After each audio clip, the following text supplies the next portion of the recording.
Today is Monday, November 16th. Let's go over your memory scripture this week. It comes out of the book of Psalms, chapter 118, verse 1, and it says, "Oh, give thanks to the Lord, for he is good, for his mercy endures forever." Psalms 118, verse 1.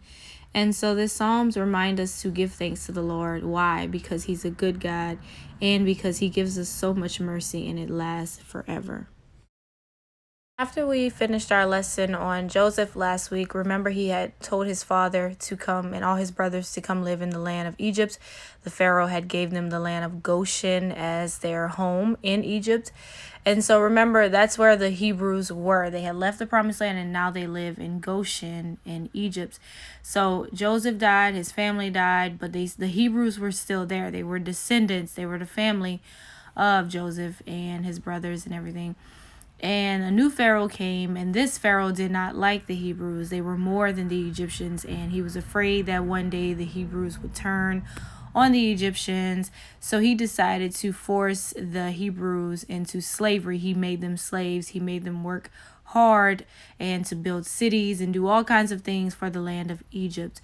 And so he put taskmasters over them who treated the people horribly. They were mean to them. They were brutal to the people. But although the Hebrews were going through this, the Lord increased them. God continued to increase the numbers of Hebrews. And so Pharaoh thought he was going to decrease the numbers, meaning make the Hebrews less people.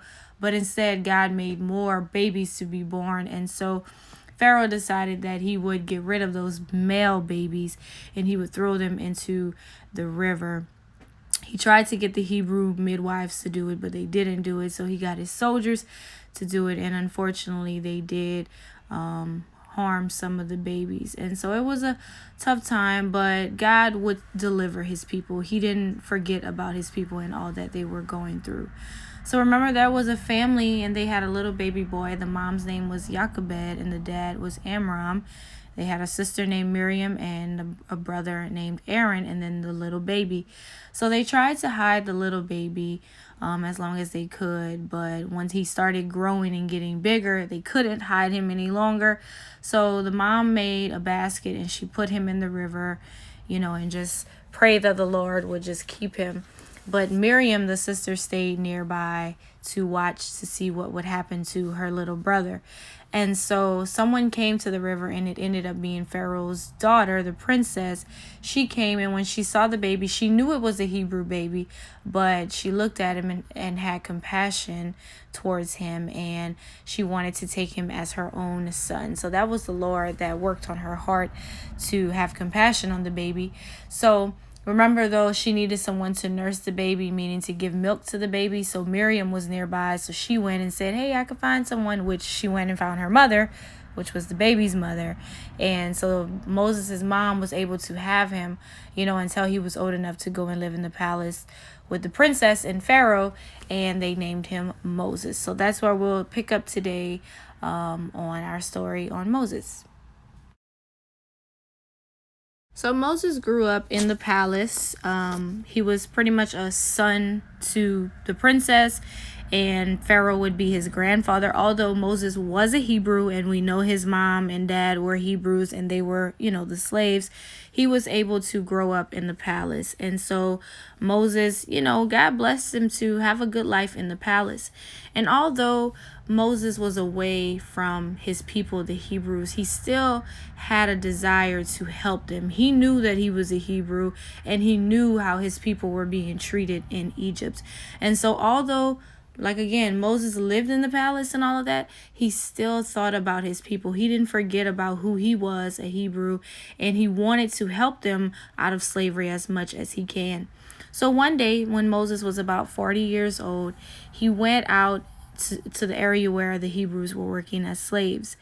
And so when he got there, he saw one of the taskmasters. Remember, those were the ones put in charge of the slaves, and he was beating a Hebrew slave. And so this made Moses angry because, remember, he's a Hebrew. He wants to help his people. So when he sees this taskmaster, hurting his people, Moses gets out of his chariot and he went and he goes and he kills the Egyptian, the taskmaster. He killed him.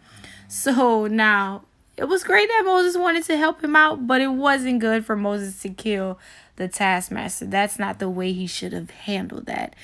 But he did. And so he killed the man, and so Moses hid the body of the taskmaster so that no one would see, thinking no one saw. But we know, first of all, God sees everything, and even when we think somebody doesn't see us, somebody is watching somewhere. So never think that you can do sneaky things or bad things and no one sees. First of all, God sees, and God sometimes puts people in place to where they will see as well. So just keep that in mind. So anyway, so Moses tried to hide the body of the taskmaster to cover up what he had done. So he went back to the palace. So the next day, Moses comes out again to go and check on his people. He's like, let me go check on my people and see what's going on with them, and to see what he could do for his people. This time when he goes, he sees two Hebrews fighting one another. So he gets out of his chariot and he's like, what are you doing, treating your own Hebrew brother like this? And so they look at him, the Hebrews, and one of them says, and who are you? They said, I suppose you think you are our prince and our judge, or do you plan to kill us like you did the Egyptian yesterday? So Moses was frightened because he realized that people knew what he did. He thought he covered it up and hid the body and no one would know, but no, whenever he approached these Hebrews, one of them says that. They said, you're going to kill us like you killed that taskmaster? So Pharaoh was afraid. Eventually, word had got to Pharaoh what Moses had done, how he killed the taskmaster. And remember, the taskmasters work for Pharaoh. So when Pharaoh finds out that Moses did this, he was really upset with Moses. He wanted Moses to be arrested and executed. But Moses hurried and left Egypt. He fled Egypt and went to a city called Midian. Moses is now in the land of Midian. And so, although, he had good intentions by, wanting to help his people, he just went about it the wrong way when he killed the taskmaster. And so I'm sure Moses learned from that, and he knew he had done wrong. And so he should have never killed the taskmaster. But because we make a mistake, it does not stop God's plan for us. And so Moses may think that it's over. He messed up. He's not going to be able to help his people. He's in Midian.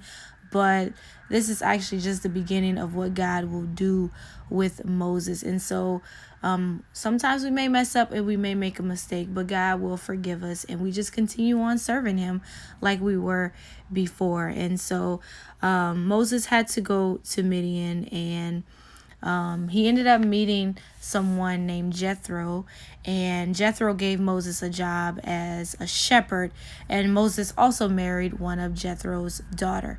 So Moses stayed in Midian as a shepherd, working for Jethro for 40 years. So he was 40 whenever he went to Midian, and he was working in Midian for 40 years. So that alone made Moses think that it was over. He's like, I've been here for 40 years. I'm 80 years old now.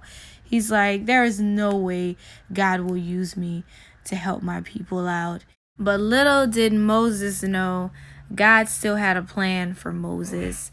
God still would use Moses to do great things. And although Moses felt like God shouldn't use him or that it was too late, no, this was the perfect time for the Lord to use Moses. And so God's plan will prevail, and God always does his things on his time whenever he's ready for it to happen. And so it might take a long time, it might be a short amount of time, but the Lord works on his schedule, the way that he wants to do things. And so during the time that Moses was in, Midian, during those 40 years, the old Pharaoh had died.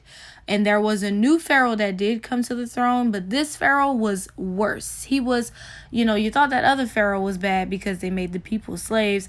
This new Pharaoh was very hateful towards the Hebrews, and he was more cruel and mean to them. And so the people, the Hebrews, that they were tired. They cried out to the Lord, and they were like, God, please deliver us. Please help us and free us from this slavery in Egypt.